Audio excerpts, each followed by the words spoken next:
there was this man of God that gave me his hanky. So he said, tie this hanky around your eyes. Said, if I am called by a man of God, if I be a man of God, you receive your sight. What really happened in those churches? Maybe you give me 2 or 3, like prophecy, maybe what they ask you to do, or do any of them ask you to take olive oil? You're asking me for a 31-year story, but so I'll tell you as much as I can. Okay. So yeah, we actually started going because when we're trying both the spiritual side of things and the scientific side of things, because even after the hospital tells us that, okay, you can't do this for your eyes, but we can help to maintain your vision. So they give me eyeglass and other vision aid. Yes. So they still, tell me, okay, we still go say, okay, we actually believe in healing, so let's go on and try this. So we travel all the way out of state, because I was actually born and brought up in Anambra State before my family relocated. So so we travel out of state, and sometimes so there was this one, I was actually partial back then. So this pastor finished praying for me, and then he raised up his finger and he was like, oh, yeah, what's this? And I was like, You now say 1. yeah, and he really showed me 4 fingers and I was able to count it. And that was actually late at night. And me, I was actually like, okay, is it that I can really see? Because I wasn't actually supposed to see it. And then I did, and everybody was clapping. But to my surprise, when I woke up in the morning, because it's night and everything, when I woke up in the morning, I realized that it was still the same. You face your reality. Yes, yeah. So you face your world. Whatever. And by that time, you begin to ask whether the pastor used Ogrumaji on you. Oh my God.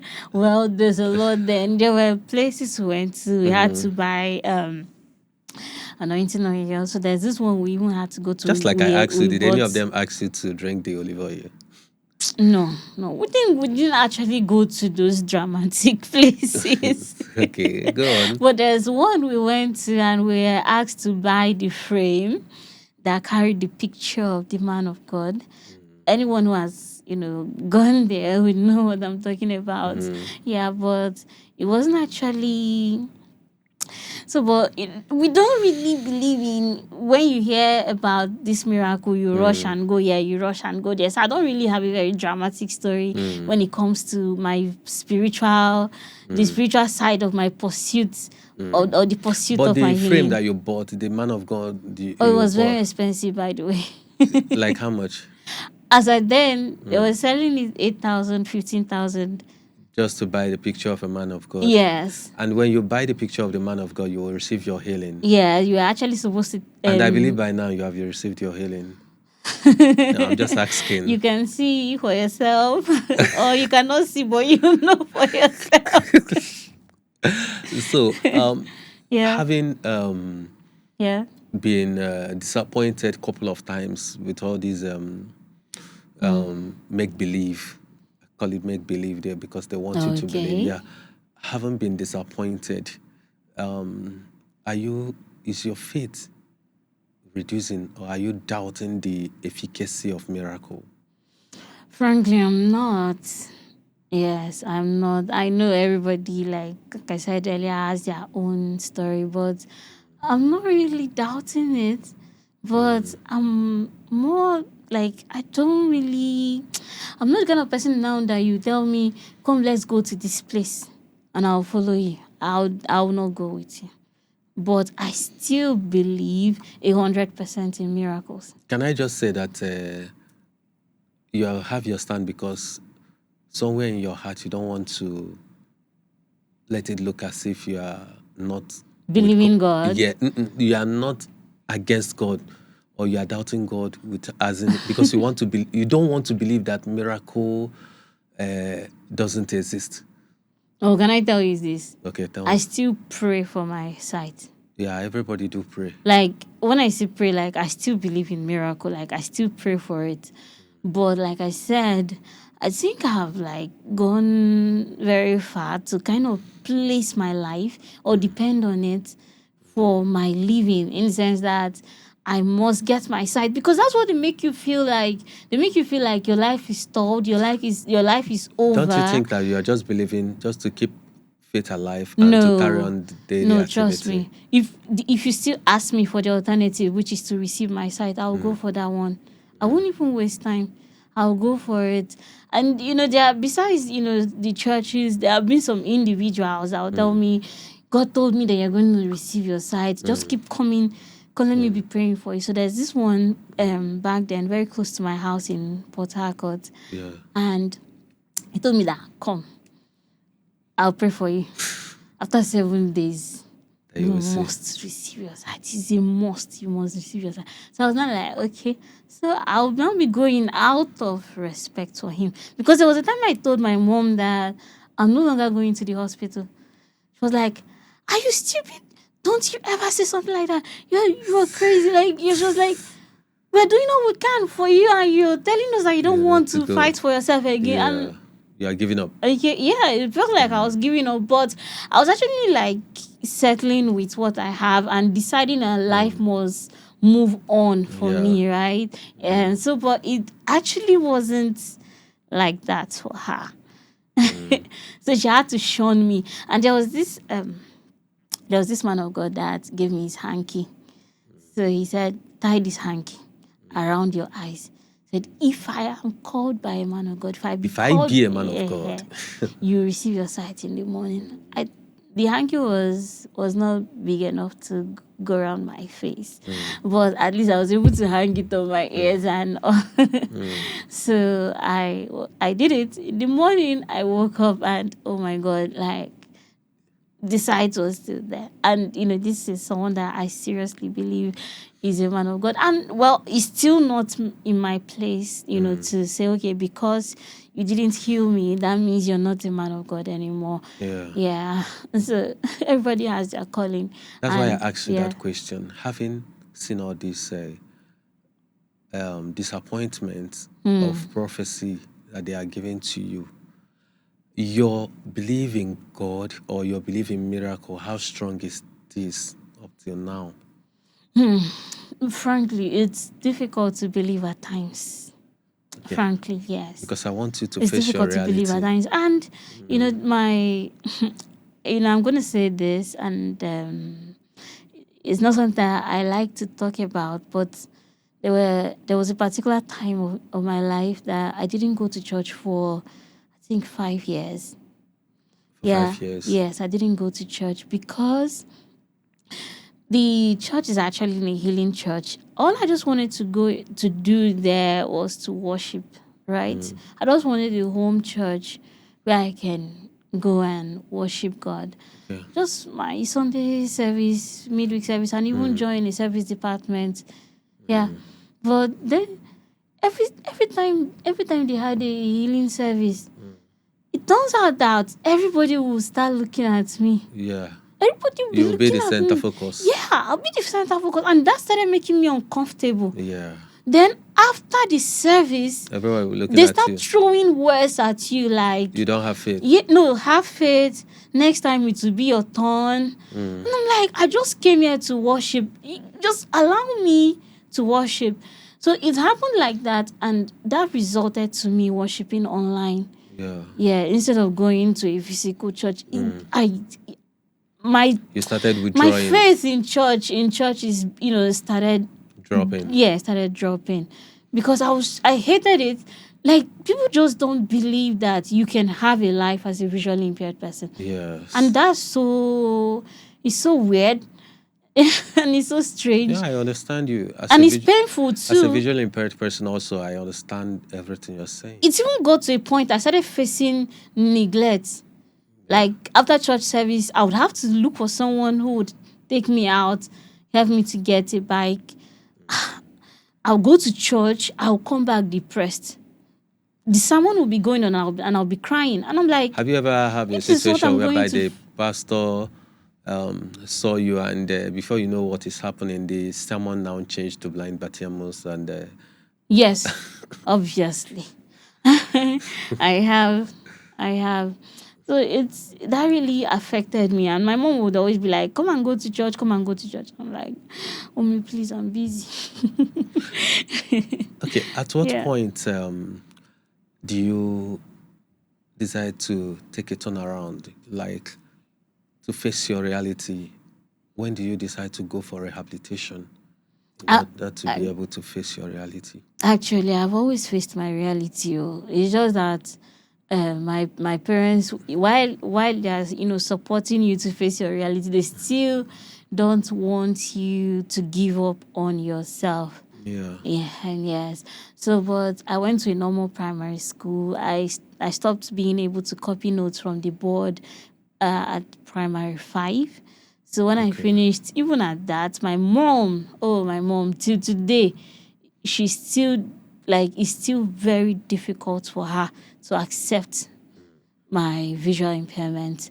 So she still tells me you can be, she's not giving up on me. And but apart from it, she should I say she wanted me to like let me put it how it is, in denial.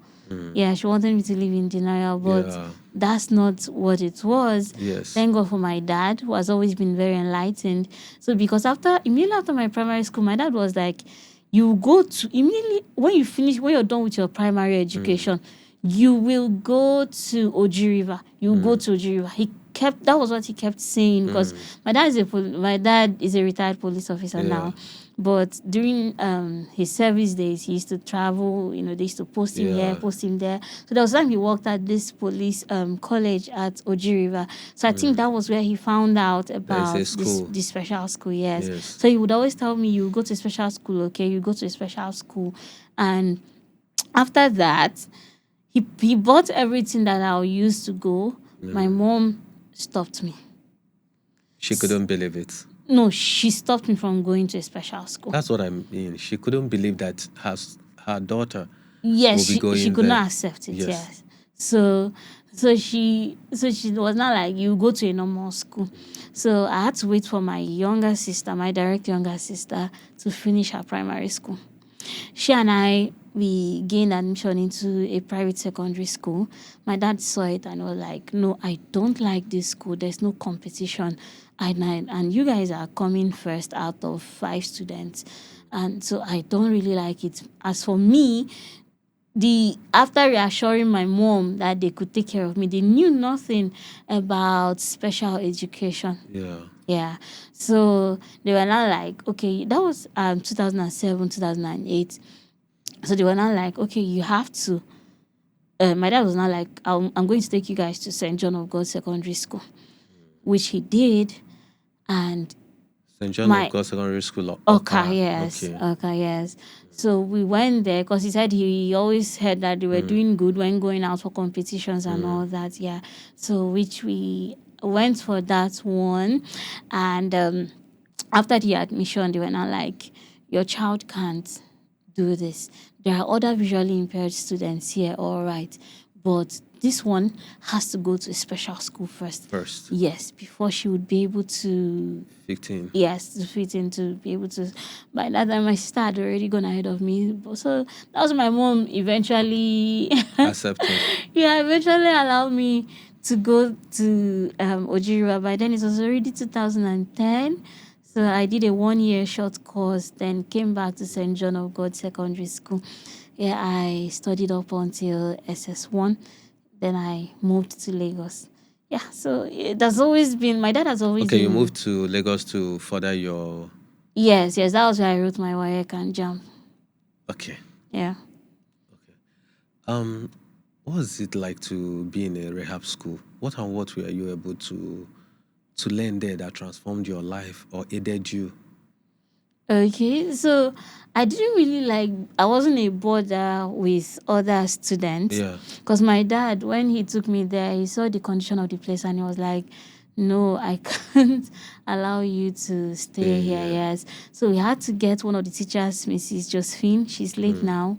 So she was the one who started teaching me. So I would go to, we wanted to get her, we actually got her as a private tutor for me. Yeah, so that was the length my dad was, willing to go for me, which I really appreciate him for that. And that was what he did. And one thing that was actually surprising to me, I actually knew how to cook, right? Yeah. Because I thought I was doing it, and I was able to do that because I was partially sighted. So when I now went and saw purely visually impaired Third person cooking you are surprised. and moving from one serious location to another one, I'm talking about far distance. Yes.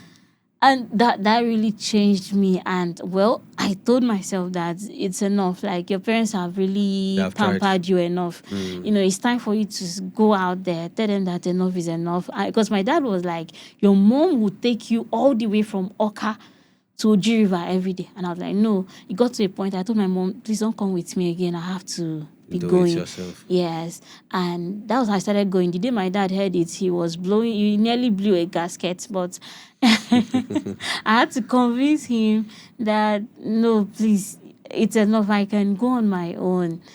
So that was how they allow me to start stepping out little by myself. Even though before then, despite the fact that I'm partial, my dad wouldn't allow me. Yeah. As a visually impaired person, have you been discriminated?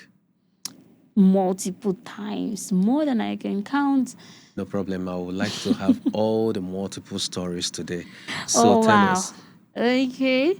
Let me start with this one I remember vividly that I don't even know if I would ever forget it anytime soon. That was back in primary school. There was this classmate of mine. He used to be a very, very big bully. But his own was... A boy? Yes, a boy. Okay. Yes. So he would always be like, your parents are wasting their school fees sending you to school. Just go and sit down at home. Just go and sit down at home. This is heartbreaking. So that back then they used to tell us to buy, brooms, cutlass, and yes. So he would take my own and he would tell me that what am I using it to do? That I should give him. He wouldn't buy his own and his family wouldn't buy for him. Then when they buy for me, he would tell me that my parents wasted money doing this for me. They wasted money. I mean, your own classmates. There have been times when children, my sometimes junior classmates, they will call me Anya 440. Like, they will follow me and be singing it. They'll be coming behind me as I'm going home. Yeah. They'll be coming behind me and they'll be singing it and be clapping like. Yeah, those were really heartbreaking moments. Like, and there were times when someone, said that I shouldn't be allowed to do something. That was actually in a church children setting. He said I shouldn't be allowed to do something. And right there in my presence, he called me incapacitated. Incapacitated? Yes. That was what he said, that she's incapacitated. Some people are insensitive. Really, I'm not going to disagree with you. So it was not, so these are some of the ones that I have, faced. Like I said, tell me more. And well, growing up, there was this time when I was going to Lagos again. Yeah. I entered this bus. You are not taking me for free. Yeah. This man was throughout that journey from Port Harcourt. The driver. Yes. To Lagos. Was not like, I don't know why I carry this person, no. I don't know why I carry this person, no. Which kind of thing what did I do to you? I was just sitting at the back. I wasn't disturbing you. You are not close to him. No, I was not, because me, I don't even like sitting close to the driver. I like staying with me for a far distant journey like that. Just like staying at the back where if I want to sleep, I just rest my head forward and so my God, do you know that till today, I'm still asking myself what made me keep quiet throughout that journey? Because maybe if it were me of today, I'm sure I would have responded to him. I'm sure I would have told him one or two kind words, colorful words. Let me put it that way.